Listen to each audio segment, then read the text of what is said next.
Hey guys, Crazy Postman here.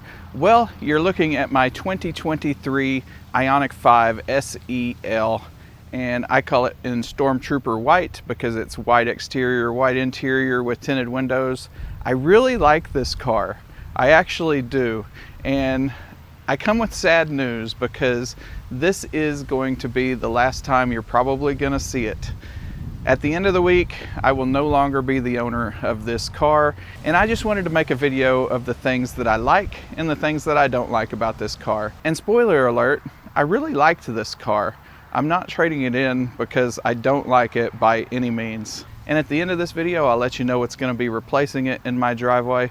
All right, so let's get into it. What are the things that I like and what are the things that I don't like about the Hyundai Ioniq 5? To start off, I really like the looks of this car. To me, it looks like what somebody in the 80s might think a future hatchback would look like. Now, I'm going to call this a hatchback and not an SUV because I don't know why we're calling these cars SUVs these days when they're small cars with a hatchback. We called those hatchbacks when I was growing up. I really like the looks of it. Yeah, it's pretty dirty right now because why should I take the time to clean it up when I'm about to trade it in? I think that it's a very well designed, good looking car. What do you think? You'll have to let me know down in the comments if I'm right or wrong about these opinions that I have. So the next thing on my list is the key fob. And this is going to be a dislike. Why do we have to use the key fob in 2024? I wish the rest of the market could do what Tesla does with phone as a key. Ford is trying. Hyundai is tried a little. They have an Android app that you can clone your key to, and it can be your car key, but you still have to physically touch it to the door handle. So with the key fob in your pocket, when you approach the car, the doors pop open like that, and you would get in and drive away, but you still have a power button. That's another thing I don't like. But when you shut the door and walk away, the car does not auto lock automatically. There's another dang loud truck. But when you shut the door and walk away, it does not automatically lock. You have to remember to lock your car. That is a reason why it's a negative on my list. Now, if you have the key in your pocket, you can just push this little button here and it locks. It's not actually a button, it's just a sensor. But you still have to manually do it. And I think that's a miss on Hyundai's part. Now, there is an option for phone as a key with Hyundai, but it's still nothing compared to what Tesla does. So let me show you. I'm taking the key out of my pocket and I'm going to leave it here on the ground so it doesn't automatically unlock when I approach the car. But if I get in my phone here and open the Hyundai digital key app, I can drive my car without my key. So, I mean, they do have a digital key, but it's nothing compared to the way Tesla operates. So, if I want to come up to my car, I still have to touch my phone to this door panel.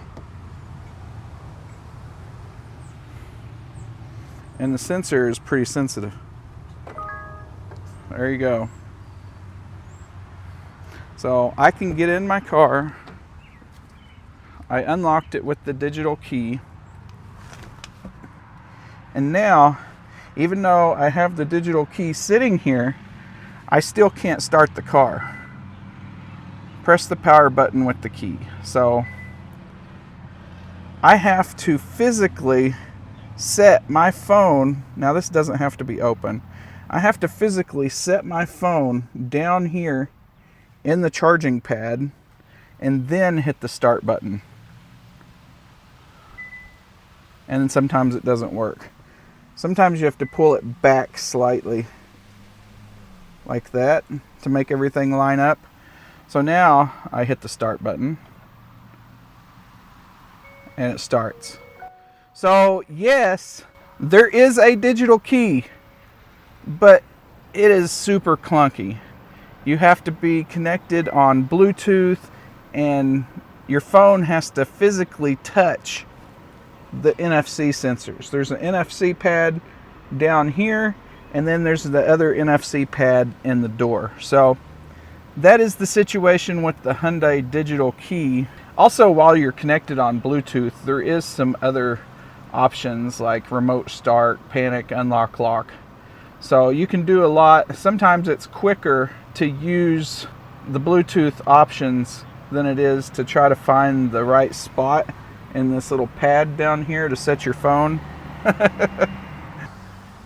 And then to lock your car with the digital key, see, you can't just hit the button if you don't have your key fob in your pocket. You have to physically touch your phone to the door. So it's not authenticating because the phone is locked. So you have to unlock the phone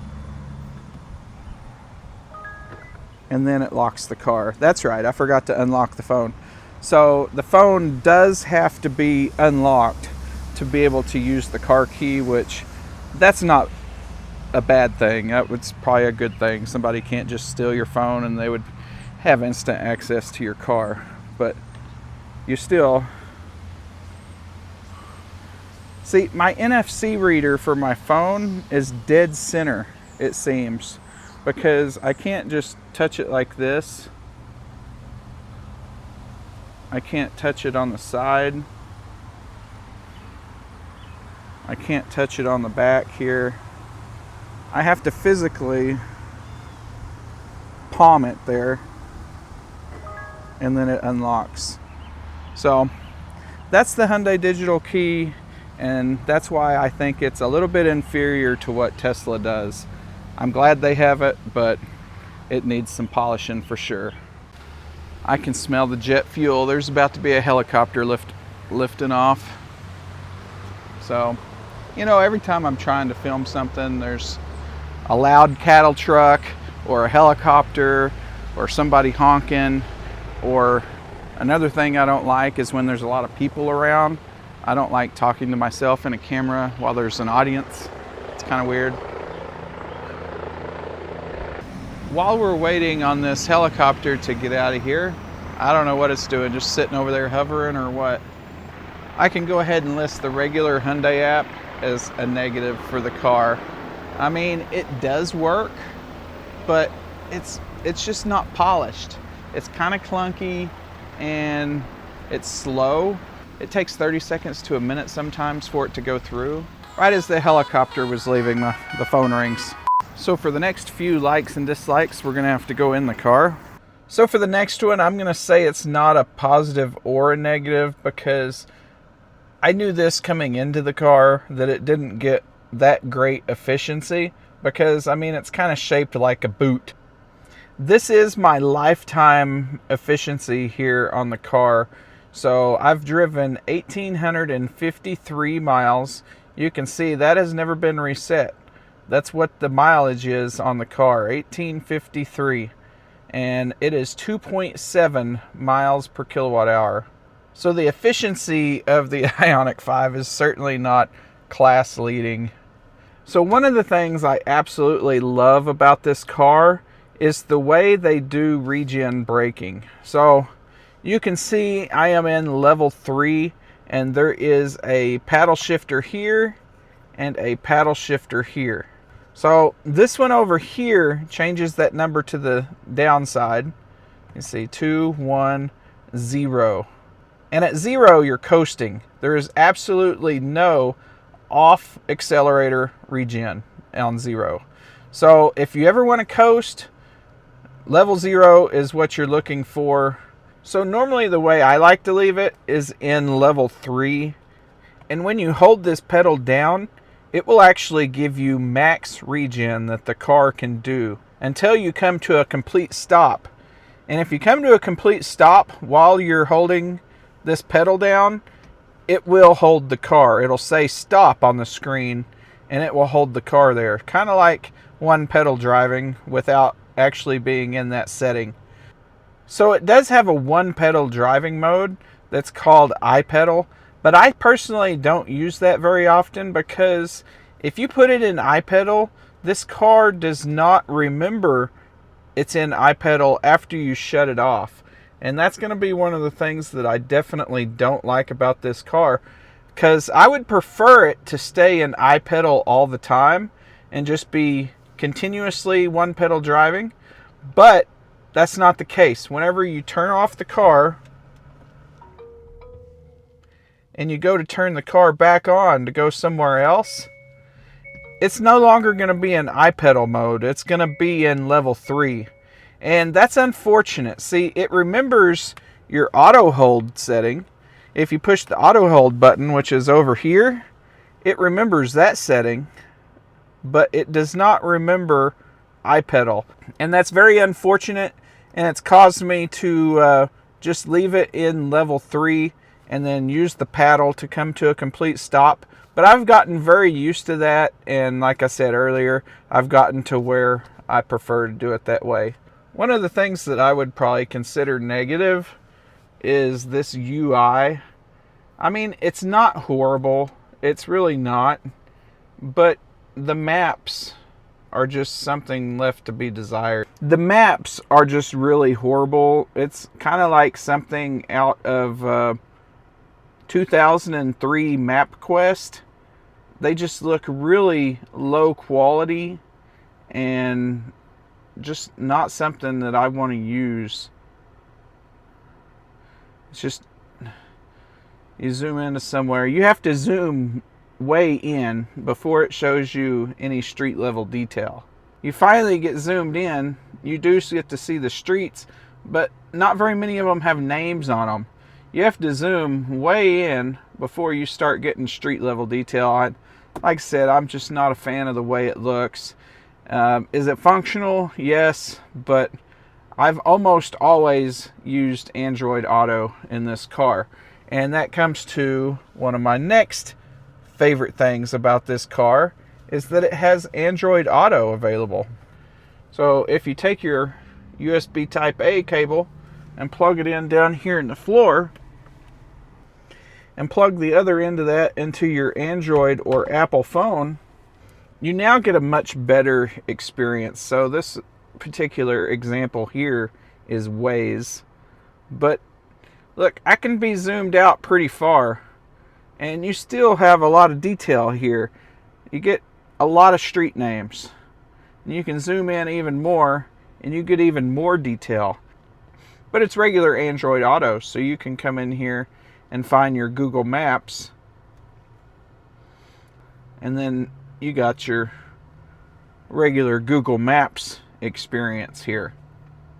So the next thing that is going to be both a positive and a negative about this car is going to be charging.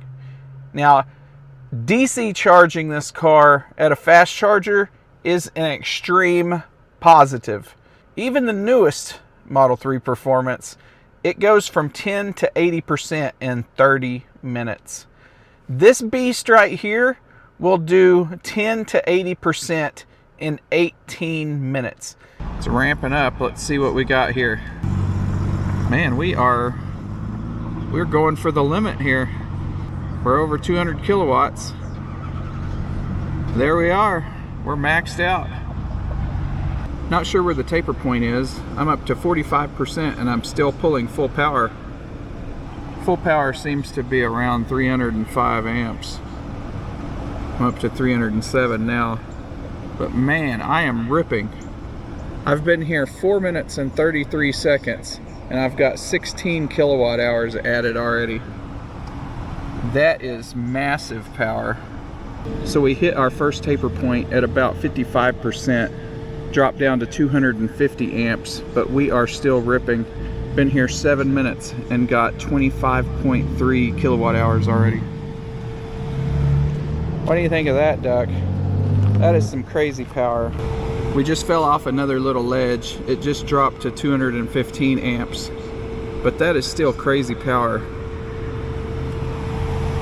I'm not even gonna have time to run into the store. All I did is get out and film and walk the dog, and now it's time to go. Alright, so I walked in the store, used the bathroom, and grabbed a drink. Holy crap. We're down to 62, 63 kilowatts, but we're up to 90% in 18 minutes. That is crazy. 51 kilowatt hours. Let's get out of here. And that is game changing, assuming you can find a good charger. I'm not sure where this thing peaks on amperage, but I think if you have a 300 amp charger, you can pretty much max out the Ioniq 5. So assuming you can find a charger that can give it the beans, you're gonna love this car on road trips. It is a beast. Now, why do I say charging is half negative? So I talked about DC fast charging. Now we're gonna talk about AC charging.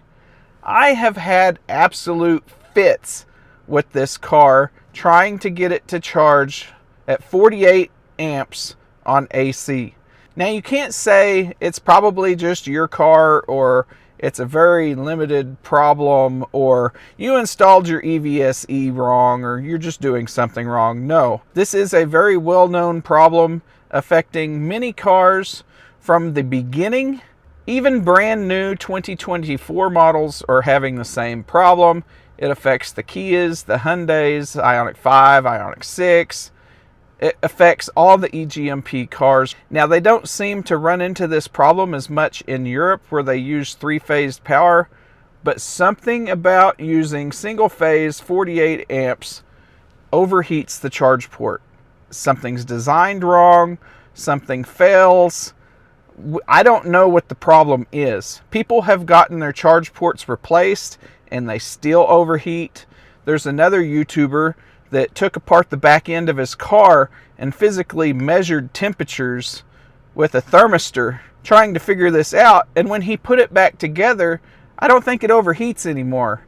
So just messing with it might have fixed the problem for him.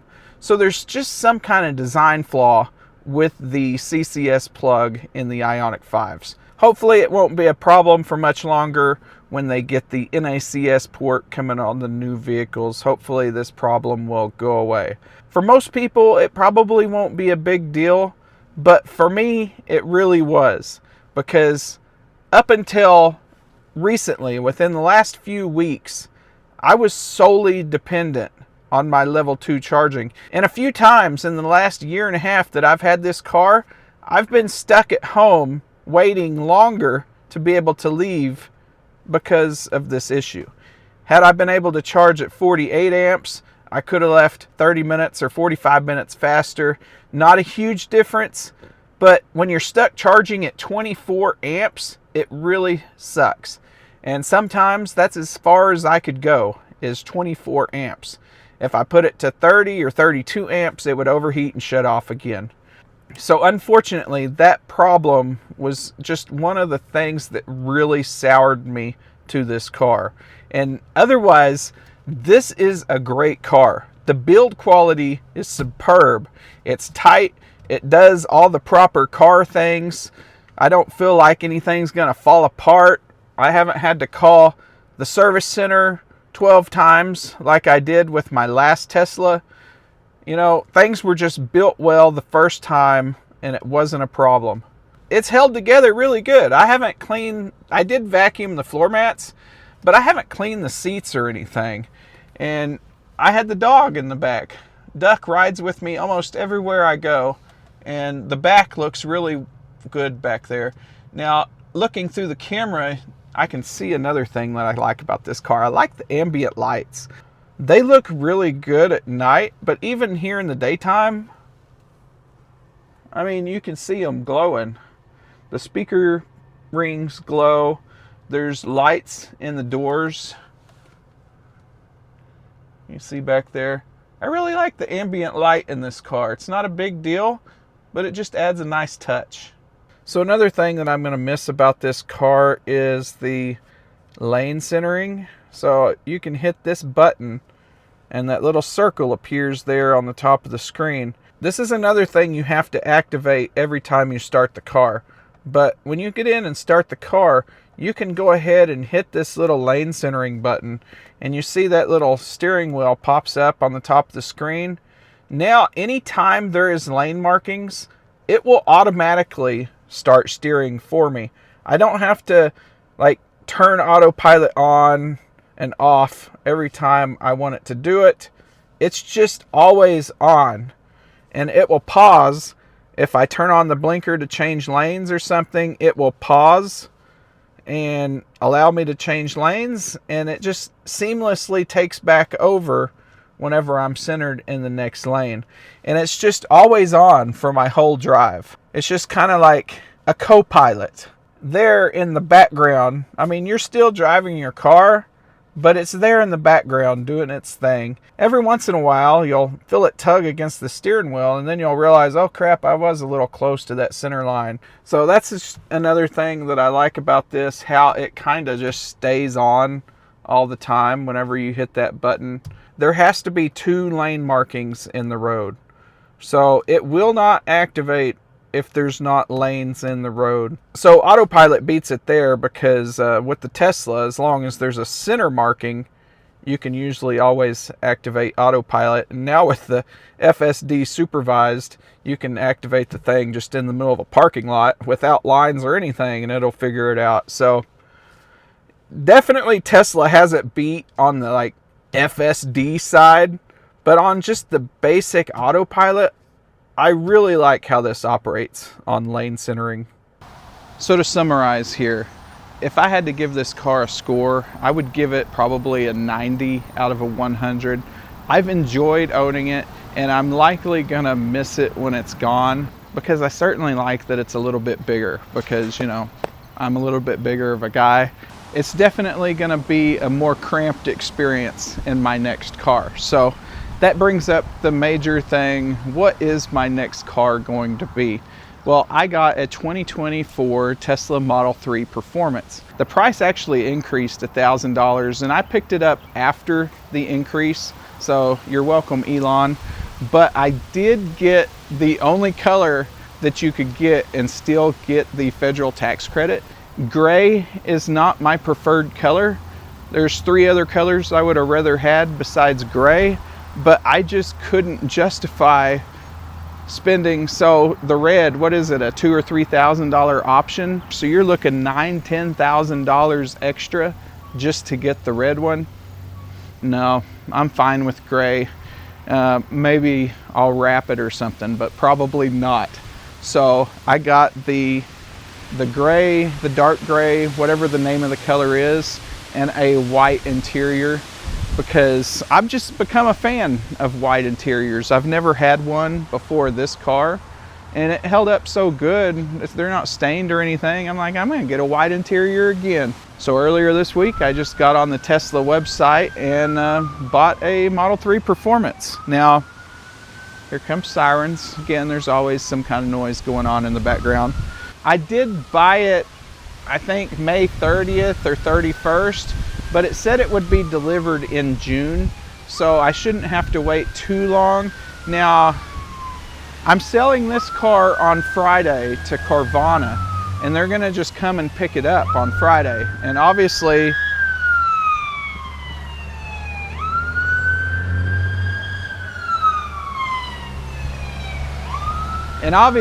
I'm probably not gonna have my Tesla by then. So for a few weeks, I'm going to be driving my dad's old 2004 Explorer that hasn't been driven in 4 years. So everything's crusty and dusty. It'll be an interesting time driving that until I get the Tesla Model 3. So if you enjoy electric cars, just keep watching my videos, because I'm about to have that Tesla Model 3 Performance, and I'm sure it's gonna be the star of several videos. Thanks for watching, and I will see y'all in the next one. You know, it's never ending. There's always some kind of siren going on.